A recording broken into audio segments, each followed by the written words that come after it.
혜정씨, 오늘은 세포풀이를 해드릴 건데, 우리가 보통 절세를 준비를 한다라고 하면은 일반적인 물건에 부과가 되는 이제 직접세는 사실 절세할 수가 없어요.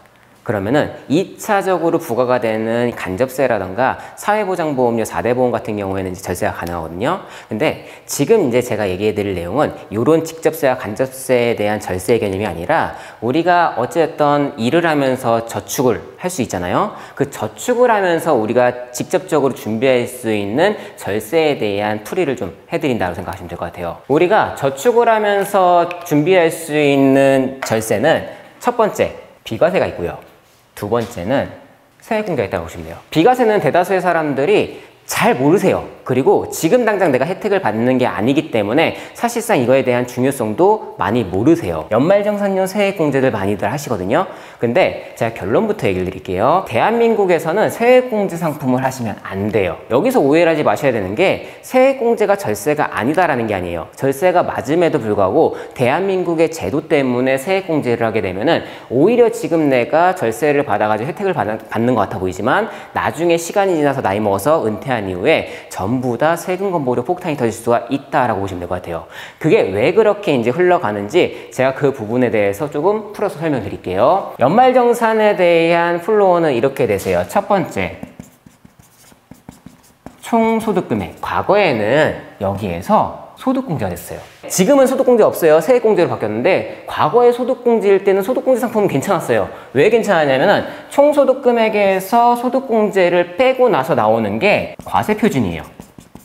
과세표준에서 여기서 곱하기 세율이 들어가요. 대한민국에 있는 모든 이제 세법들은 다 누진세예요. 누진과세이기 때문에, 자, 여기서 말하는 세법은 소득세법으로 들어가요. 그래서 내 소득금액이 1000만 원이냐, 아니면은 1000만 원에서 4000만 원이냐, 아니면은 4000만 원에서 8000만 원이냐, 아니면은 8000만 원 이상이냐에 따라서 세율이 8%, 17%, 26%, 35%가 돼요. 과거에 제가 소득공제는 그래도 좋았다 그랬죠. 왜 좋았냐면은 총소득 금액에서 소득공제를 뺐다라는 거는 내가 산출이 되는 과세표준 자체가 다운이 되기 때문에, 내가 만약에 소득공제를 받기 전에 이 구간이었어.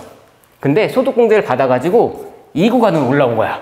그러면 세율이 대략 9%가 다운이 돼버리죠. 그렇게 돼버리면 이 떨어져 있는 세율에 내가 나오는 산출세액 자체가 어마어마하게 떨어져요.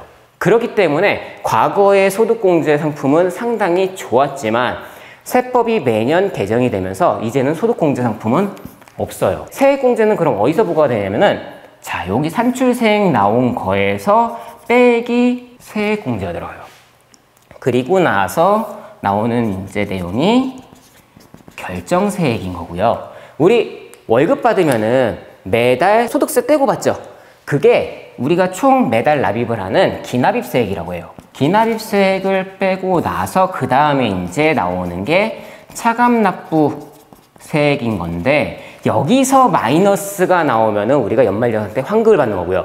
여기서 플러스가 나오면 연말정산 때 토해야 되는 거예요. 문제는 내가 지금 현재 세액공제 상품을 준비를 해가지고 연말정산 혜택을 받으려고 했는데, 대한민국에 있는 세액공제 상품들은 내가 그걸 납입을 한다라고 해서 그 금액만큼을 환급을 받는 게 아니에요. 이 플로어대로라고 하면은, 여기에서 이제 세액공제가 들어간다라고 하면은 세액공제 상품을 통해서 내가 받을 수 있는 혜택에 대해서 조금 다시 설명을 드릴게요. 우리가 보통 세액공제 상품을 준비할 수 있다라고 하면은, 첫 번째, 보험회사의 상품이 있고요. 증권사의 일반적인 연말정산 세액공제 받을 수 있는 연금저축펀드가 있어요. 일반 보험회사와 증권사에서 연금저축펀드를 가입을 해가지고 세액공제를 받는다라고 하면은 연간 납입 한도가 400만 원까지 한도예요. 월로 따지게 되면 한 달에 월 납입 금액이 대략 32만 원, 33만 원인 건데, 그럼 400만 원을 납입을 했다라고 해서 내가 400만 원에 대해서 여기서 빼기 400만 원이 아니다라는 게, 여기 안에서 또 두 가지로 나뉘어요.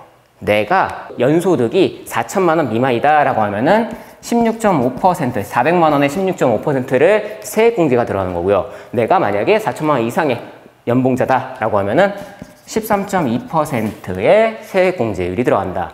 그러면은 400만 원을 채워가지고 내가 4천만 원 미만 대상자다라고 하면은 대략 한 66만 원 정도의 세액공제가 들어가고요. 만약에 13.2%라고 하면은 대략 44만 원 정도의 세액공제가 들어간다. 내가 결정세액에서 기업입세액 빼고서 실질적으로 나한테 부과가 되는 세제 혜택은 추가적으로 10만 원, 20만 원 정도밖에 더 못 받는다라는 거예요. 내가 가입을 하고 나서 5년만 지나게 되면은 언제 해지를 한다 하더라도 그동안 받았던 것들을 토해내지 않고 혜택을 이제 안고 갈 수 있는데, 문제는 보험회사에서 가입을 하는 연금저축 상품들이 문제가 심각하다. 정말 심각한 문제는 증권사의 연금저축 펀드를 가입을 하는 사람들보다 보험회사의 연금저축 상품을 가입을 하는 사람들이 너무나도 많다라는 게 문제가 심각한 건데, 자, 예를 들어 보험회사의 상품 같은 경우에는 한 달에 33만 원씩 내가 납입을 한다. 납입 기간은 10년 동안 납입을 한다. 혜정 씨가 올해 나이가 30이에요.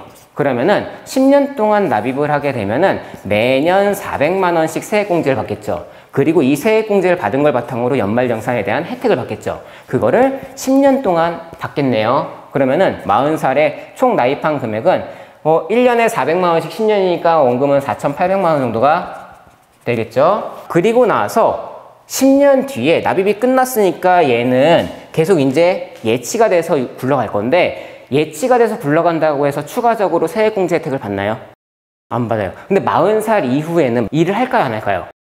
하죠. 그러면은 우리는 또 세액공제 혜택을 받기 위해서 또 다른 상품을 이때 시점에 또 가입을 할 거예요. 그러면서 내가 받는 혜택의 기준을 계속 늘려가겠죠. 내가 그러면은 기존에 원래 처음 가입을 했던 이 상품에서는 세액공제 혜택을 더 못 받잖아요.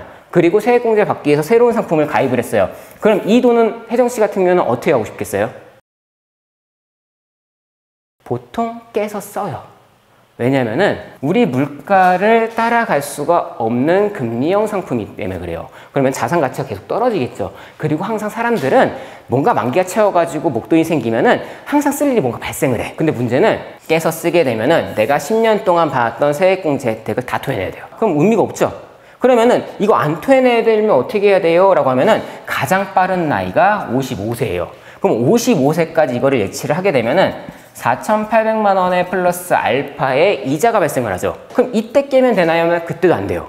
55세까지 예치를 했다고 해서 그냥 그걸 깨가지고 목돈을 받아도 다 토해내요. 그럼 이거 안 토해내려면 어떻게 해야 돼요? 라고 하면은 이 돈 자체를 연금으로 내가 수령을 받아야 돼요. 비과세와 세액공제를 준비할 수 있는 게 우리가 절세의 방법이라고 했는데, 대한민국은 안타깝지만 중복절세라는 게 없어요. 그러면 내가 세액공제 혜택을 받았다고 하면 당연히 비과세 혜택을 받을 수가 없겠죠. 보통 은행 예적금만 넣는다 하더라도 적금이 만기됐어요. 그럼 원금에 이자 붙어요, 안 붙어요? 이자에 세금 내야 안 내요? 내죠. 이자 속세 15.4%를 내요. 자, 그럼 4,800만 원의 알파에 이자가 붙었으니까 이 알파에 15.4% 이자를 내겠네요. 그리고 나서 얘를 연금으로 내가 받아야지만 안 토해낸다 그랬죠. 그러면은 연금으로 전환을 하게 되면 연금소득세가 또 붙어요. 연금소득세는 55세 기준 5.5%, 65세에 내가 연금 전환했다 4.4%, 75세에 연금 전환했다 3.3%. 근데 내가 이거 내기 아깝다고 해서 사람들이 계속 뒤로 미루진 않거든. 그럼 보통 빨리 끝내고 싶어가지고 이거를 연금 전환을 이때 신청해요. 그러면은 연금소득세가 5.5%겠죠. 그러면은 이 연금소득세는 이 전체 금액의 5.5%가 떼게 되는 거예요. 그리고 나서 매달 알파에 10,000원씩 연금이 들어오겠네. 자, 문제는 이 시점에 나는 일을 하고 있을까 안 하고 있을까?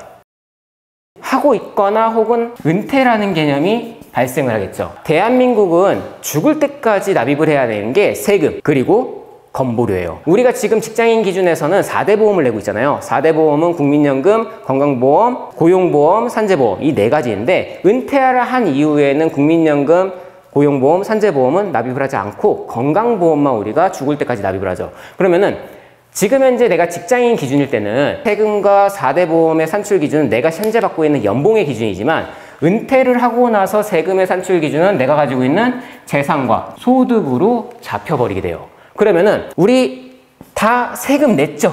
이자 소득세도 내고 연금 소득세도 다 냈잖아요. 얘는 내 재산 소득으로 잡힐까 안 잡힐까?